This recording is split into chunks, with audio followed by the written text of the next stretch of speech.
ఒకని సుబుద్ధి వానికి దీర్ఘశాంతమునిచ్చును, తప్పులు క్షమించుట అట్టి వానికి ఘనతనిచ్చును.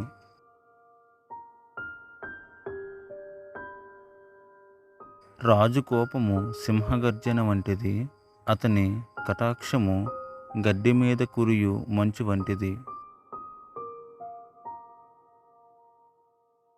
బుద్ధిహీనుడికి కుమారుడు తన తండ్రికి చేటు తెచ్చును, భార్యతోడి పోరు ఎడతెగక పడుచుండు బిందువులతో సమానము.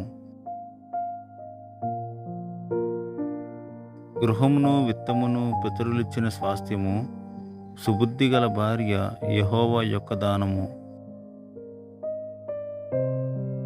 సోమరితనము గాఢ నిద్రలో పడివేయును, సోమరివాడు పస్తుపడి ఉండును. ఆజ్ఞను గైకొనువాడు తన్ను కాపాడుకునివాడు, తన ప్రవర్తన విషయమై అజాగ్రత్తగా నుండువాడు చచ్చును. బీదలను కనికరించువాడు యెహోవాకు ఒప్పించువాడు, వాని ఉపకారమునకు ఆయన ప్రత్యుపకారము చేయును. బుద్ధి వచ్చునని నీ కుమారుని శిక్షింపుము, అయితే వాడు చావవలెనని కోరవద్దు.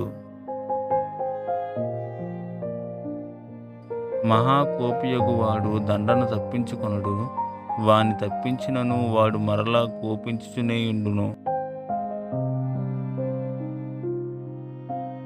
నీవు ముందుకు జ్ఞాని ఒగుటకై ఆలోచన విని ఉపదేశము అంగీకరించుము.